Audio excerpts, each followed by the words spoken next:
Hello વિદ્યાર્થી મિત્રો, આજે આપણે ધોરણ 9ની અંદર મહત્વનો ટોપિક બરાબર અને તમને મૂંઝવતો ટોપિક એવો લઈને આવ્યા છીએ.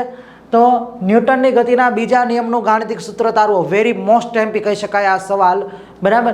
અને લગભગ પ્રથમ પરીક્ષામાં હોય, દ્વિતીય પરીક્ષામાં હોય અને વાર્ષિક પરીક્ષામાં પણ આ સવાલ હોય છે. તો આ 4 માર્કમાં કે 3 માર્કમાં આ સવાલ પૂછાય છે. તો આ સવાલમાં હવે તમારા માર્ક ન કપાવવા જોઈએ બરાબર. એ રીતે આપણે તૈયાર કરવાનો છે આ સવાલને.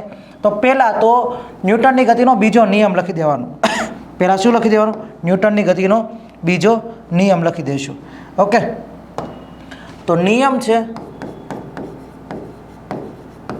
એ નિયમની વાત કરીએ.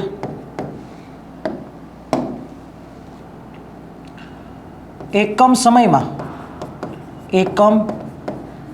સમયમાં પદાર્થના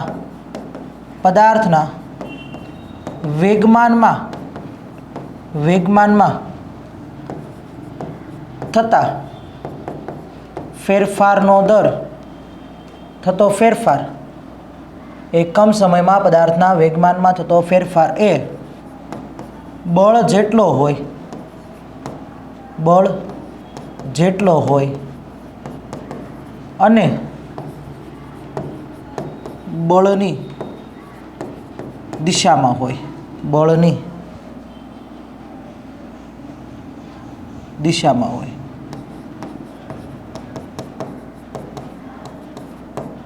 બરાબર, આ નિયમ છે. હવે નિયમ ઉપરથી શું બનાવવાનું? સૂત્ર બનાવવાનું દોસ્તો. શું બનાવવાનું? સૂત્ર. તો સૂત્ર બરાબર આપણે કોની વાત કરીએ છીએ? બળની. બરાબર, તો અહીંયા શું આવશે? બળ. હવે જો સાદી રીત શીખવાડું છું, બરાબર વાળી રીત શીખવાડું છું બરાબર. તો અહીંયા આવશે એકમ સમય, નીચે શું આવશે? એકમ સમય બરાબર. અને ઉપર આવશે વેગમાનમાં થતો ફેરફાર. શું આવશે? વેગમાનમાં થતો ફેરફાર. હવે દોસ્તો વેગમાનમાં થતો ફેરફાર હોય એને ડેલ્ટા પી વડે દર્શાવશું. તો બળને આપણે કહીશું એફ. જો અહીંયા ચલે છે વાળી નિશાનીવાળી રીત કરાવતો નથી, જેથી કરીને તમારે સીધી સાબિતી આવી જાય. ઓકે, તો અહીંયા આવશે ડેલ્ટા પી ના છેદમાં ટી. આ થઈ ગયું સમીકરણ નંબર 1 બરાબર. સમીકરણ નંબર 1. ઓકે, હવે એક પરિસ્થિતિ ધારીએ છીએ આપણે. શું કરીએ છીએ? એક પરિસ્થિતિ ધારીએ છીએ. તો પરિસ્થિતિની અંદર માનો કે એક પદાર્થ છે, આ એમ દળનો પદાર્થ છે બરાબર. અત્યારે એનો પ્રારંભિક વેગ કેટલો છે? યુ જેટલો બરાબર. ટી સમય માટે, કેટલા સમય માટે?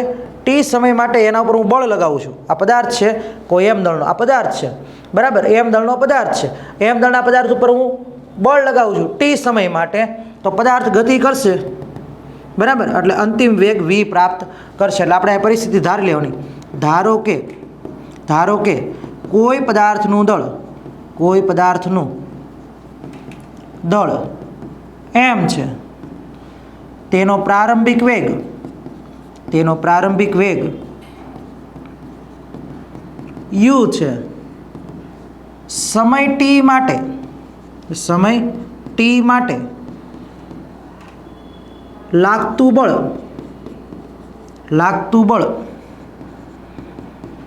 F હોય તો પદાર્થ અંતિમ વેગ v પ્રાપ્ત કરે છે. શું કીધું? ધારો કે કોઈ પદાર્થનું દળ કેટલું છે? એમ જેટલું. અને ટી સમય માટે એના ઉપર હું બળ લગાવું બરાબર. ટી સમય માટે હું પદાર્થ પર બળ લગાવું તો અંતિમ વેગ એ કેટલો પ્રાપ્ત કરી લે? v. તો અહીંયા આપણે બે વસ્તુ સમજવી પડે દોસ્તો. એ સમજીએ હવે. તો પહેલી વસ્તુ આવે પ્રારંભિક વેગમાન. શું આવે? પ્રારંભિક વેગમાન.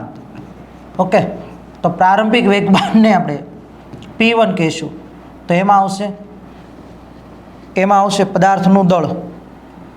શું આવશે? પહેલાં પદાર્થનું દળ ગુણ્યા પ્રારંભિક વેગ. શું આવશે?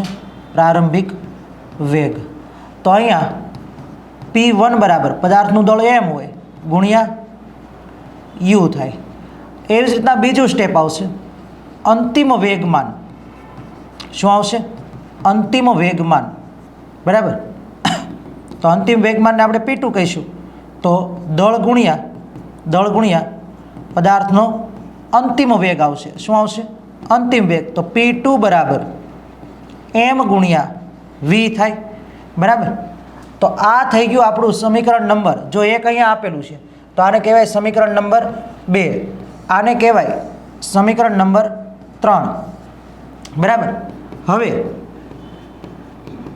પદાર્થના વેગમાનમાં થતો ફેરફાર, વેગમાનમાં થતો ફેરફારને શું કહેવાય? ડેલ્ટા પી.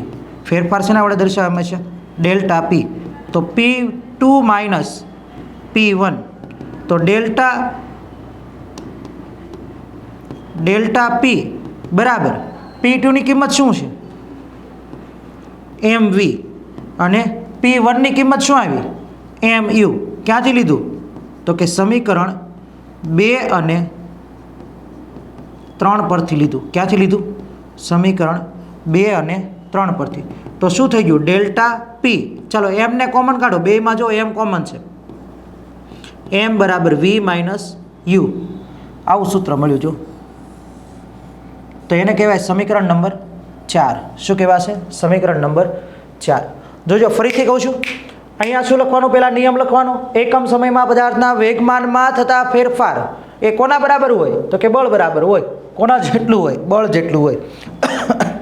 અને શેમાં હોય? તો કે બળની દિશામાં હોય. તો અહીંયા સૂત્ર શું બન્યું?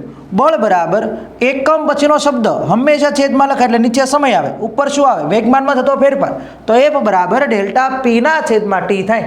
પછી આપણે પરિસ્થિતિ ધારવાની. ધારો કે કોઈ પદાર્થનું દળ m છે, તેનો પ્રારંભિક વેગ u છે, t સમય માટે F જેટલું બળ લગાવો તો પદાર્થનો અંતિમ વેગ v પ્રાપ્ત થાય છે. પછી આપણે શું લખવાનું? પદાર્થનું પ્રારંભિક વેગમાન. શું લખવાનું? પદાર્થનું પ્રારંભિક વેગમાન. તો અહીંયા પ્રારંભિક વેગમાન આવે એટલે પ્રારંભિક વેગ આવે, દળ ગુણ્યા પ્રારંભિક વેગ. અંતિમ વેગમાન આવે એટલે દળ ગુણ્યા અંતિમ વેગ આવે, બરાબર. પ્રારંભિક વેગમાનનો u અને દળનો m તો થઈ ગયું mu. અહીંયા દળ m, અંતિમ વેગ v, mv. પદાર્થના વેગમાનમાં થતો ફેરફાર એટલે એકમાંથી બીજું બાદ કરી દેવાનું, તો P2 માઇનસ P1. તો P2ની કિંમત mv, P1ની કિંમત mu. બે મૂકી દીધી, બેમાં m કોમન એટલે બહાર કાઢી લીધું. એટલે થઈ ગયું સમીકરણ નંબર 4. હવે ધ્યાન આપજો મિત્રો, સમીકરણ નંબર 4ની કિંમત, સમીકરણ નંબર 4ની કિંમત સમીકરણ નંબર 1માં મૂકતા, સમીકરણ નંબર 1માં મૂકતા તો શું થશે? જોવો તો સમીકરણ નંબર 1 શું હતું? F બરાબર ડેલ્ટા પીના છેદમાં ટી. આવું હતું દોસ્તો, ધ્યાન આપજો અહીંયા. તો F બરાબર ડેલ્ટા પીની કિંમત શું આવી?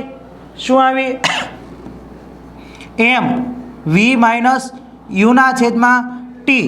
તો F બરાબર જોજો m ગુણ્યા, હું આવું છૂટું પાડી દઉં છું, v માઇનસ યુના છેદમાં ટી. તો F બરાબર m, અહીંયા જો v માઇનસ યુના છેદમાં ટી એટલે શું થાય? એ થાય, બરાબર. તો આપણે અહીં શું લખી શકીએ? v માઇનસ યુના છેદમાં ટી બરાબર એ લેતા, અથવા તો એ થાય. તો આપણો આ નિયમ હતો એ સાબિત થઈ ગયો. જો અહીંયા નિયમ હતો એ સાબિત થઈ ગયો. ઓકે, તો આ જે છે ગાણિતિક સ્વરૂપ મેળવવાનું હતું, તો આ ગાણિતિક સ્વરૂપ આપણું મળી ગયું અહીંયા, બરાબર. આને આપણે શું કહીશું? ન્યૂટનની ગતિના બીજા નિયમનું ગાણિતિક સ્વરૂપ. આને શું કહેવાશે? ન્યૂટનની ગતિના બીજા નિયમનું ગાણિતિક સ્વરૂપ,